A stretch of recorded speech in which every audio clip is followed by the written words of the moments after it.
Friends, ಯಾರೆಲ್ಲ ಕುಂಭಮೇಳಗೆ ಹೋಗಬೇಕು ಅಂತ ಅಂದ್ಕೊಂಡಿದ್ದೀರಾ ಅವರೆಲ್ಲರೂ ಈ ವಿಡಿಯೋನ ತಪ್ಪದೆ ನೋಡಿ. ಇನ್ನು 7 ದಿನ ಬಾಕಿ ಇರೋದು ಕುಂಭಮೇಳ, ಆಮೇಲೆ ಮುಗ್ದೋಗುತ್ತೆ. ಸೊ ಹೋಗೋರು ಏನಂತಂದರೆ, ಮೊದಲನೇದಾಗಿ ಊಟದ ವಿಚಾರ ಅಂತ ಬಂದರೆ ನಿಜವಾಗ್ಲೂ ಅಲ್ಲಿ ಊಟ ಸೆಟ್ ಆಗಲ್ಲ. ನೀವು ಇಲ್ಲಿಂದ ತೊಗೊಂಡೋಗಿ ಮಾಡಿಕೊಂಡ್ರೆ ತುಂಬಾ ವಾಸಿ ಅಂತ ನನ್ನ ಅನಿಸಿಕೆ, ಯಾಕಂದರೆ ನಮ್ಮ ಅನುಭವ ನಮಗೆ ಎಕ್ಸ್ಪೀರಿಯನ್ಸ್ ಆಗಿದೆ.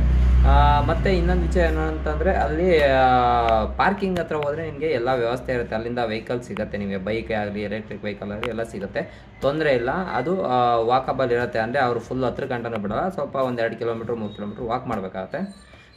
ಮತ್ತು ಅಲ್ಲಿ ಬಡೆ ಹನುಮಾನ್ ಟೆಂಪಲ್ ಇದೆ, ಅದು ಬಂದು 4ನೇ ಸೆಕ್ಟರ್ ಇಲ್ಲ 6ನೇ ಸೆಕ್ಟರ್ ಆಸ್ಪಾಸಲ್ಲೇ ಬರುತ್ತೆ. ನಿಮಗೆ ಆರಾಮಾಗಿ ಹುಡ್ಕೋದೇನು ಅವಶ್ಯಕತೆ ಇರೋಲ್ಲ. 4ನೇ ಸೆಕ್ಟ್ರ್ ಇಲ್ಲ 6ನೇ ಸೆಕ್ಟರ್ ಹತ್ರ ಹೋದರೆ ನಿಮ್ಗೆ ಆರಾಮಾಗಿ ಸಿಗುತ್ತೆ.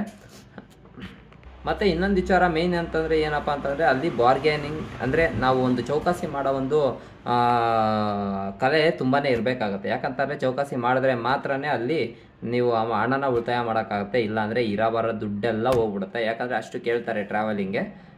ಮತ್ತು ಎಲ್ಲರೂ ಖುಷಿಯಾಗಿ ಹೋಗಿ ಬನ್ನಿ, ರಶ್ ಅಷ್ಟೊಂದೇನಿಲ್ಲ. ಬಟ್ ಮಹಾಶಿವರಾತ್ರಿ ದಿನ ರಶ್ ಇರುತ್ತೆ ಇಲ್ಲ ಅಂತ ನಾನು ಹೇಳೋಕ್ಕಾಗಲ್ಲ, ಯಾಕಂದರೆ ಅದು ಫೈನಲ್ ಡೇ ಆಗಿರೋದ್ರಿಂದ ತುಂಬ ಜನ ಬರ್ಬೋದು.